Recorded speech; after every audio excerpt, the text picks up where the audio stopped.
মনোরাত হাসপাতালে 4টা বাজে আনি ডাক্তার দেখাইছি। ডাক্তার এলাহি ডাক্তার আশিক এলাহি। রুগী আমার বোন, ছোট বোন মনিকা আক্তার তিশা, বয়স 24 বছর। কি সমস্যা নিয়ে ভর্তি করেছে? ভর্তি করাইনো ডাক্তার দেখাইছি, গলার ডাক্তার দেখাইছি। এখন ডাক্তার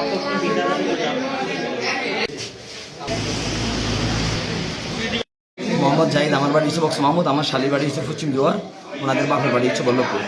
ওনার গলা শুধু সামান্য টনসিল ছিল।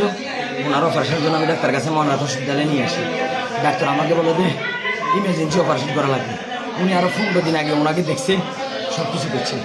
এখন আমি বললাম যে আমাদের প্রস্তুতি নেই, কদিন ইমার্জেন্সি আপনারা অপারেশনটা করান। এখন ওনারা আমাদের কাছ থেকে 30,000 টাকা কন্ট্যাক্ট করি, সব কিছু করি, ওষুধ করি, সবগুলো দিই। ওনারা এখন আমাদেরকে রুগীটার ভিতরে ঢুকিয়ে রে, ওনারা রুগীটা বাইরে করে না, তালবানা করে। তখন আমি আইসিইউ ঠেলে ঢুকিয়ে গেছি গই। ওনাদের কন্ডিশন দেখার পরে দেখলেন আমার রুগীর অবস্থা বাড়ানো। তখন ওনারা আমাদেরকে বলে হসপিটালে নেওয়ার জন্য ফেলে দিই। আমি বললাম আমার রুগী কেন হসপিটালে নেব, কী হয়েছে ওনার, উনি এত ফুলছে কেন? কতই ওই ইনজেকশন করছে। আমার কাছে সম্পূর্ণ ডকুমেন্টস আছে। ওই ইনজেকশনের ডকুমেন্ট আছে। যদি কোনো ইনজেকশন ওনারা চুরি করে থাকে তাহলে ওনাদের কাছে রাখি দিয়েছে। যেগুলো আমি পাইছি এগুলো আমি রিসিভ করছি, এগুলো আমি কালেকশন করে রাখি দিছি। এখন আমার রুগী মারা গেছে। আমি এই মানা হসপিটালের ডাক্তারের আমি সুষ্ঠু বিচার চাই। ভাই, আমি কথা বলতে পারি।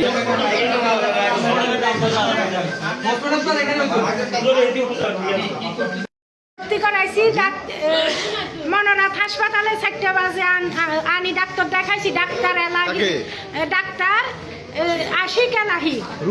রুগী আমার বোন, ছোট বোন মনিকা আক্তার তিশা, বয়স 24 বছর। কি সমস্যা নিয়ে ভর্তি করেছে? ভর্তি করাইনো ডাক্তার দেখাইছি, গলার ডাক্তার দেখাইছি।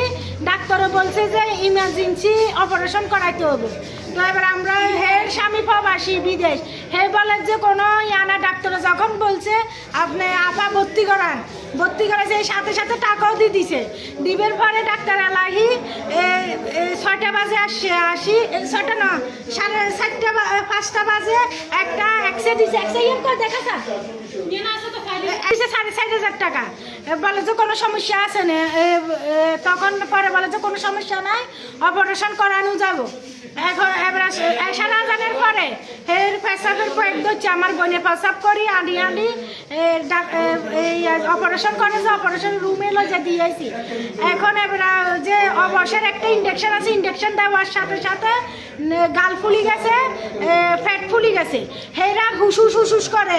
আমি বাইরে দাঁড়িয়ে বলতেছি যে কি হয়েছে। হেরা বলেন না, হেরা কাজে রিপোর্ট আসে না। রিপোর্ট আমি কাছে কি রিপোর্ট আসে না, রিপোর্টটা আপনারা লগে লয়ে গেছেন। ডাক্তার আশিক এলাহি বলছে কোনো সমস্যা নেই, অপারেশন করানো যাব।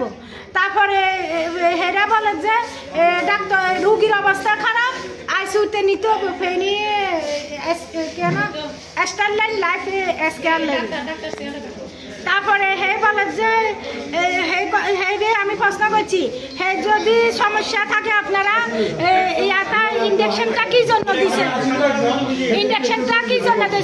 হে বলছে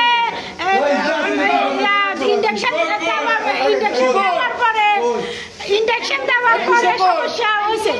এবার আমি বলি যে তাহলে ইঞ্জেকশন কেন দেন, ইঞ্জেকশন ইয়ে দেখান।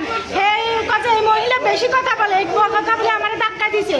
এই ডাক্তার এলাহি আশিক এলাহি, এই ডাক্তার এটা কতক্ষণে মারা গেছে হেরা বলে না।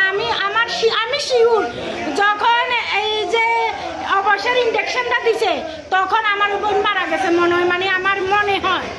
তখন ডাক্তারেরা হুসুস গুসগুস করে। ডাক্তারেরা আমি নিজেই না, আমি আমার ফুফাতো বোনের জামাই, আমার স্বামী, আবার আমার ভাইদের সাথে কথা বলিয়ে রাখবে যে আইসিইউতে রাখলে তো অনেক টাকা খরচ।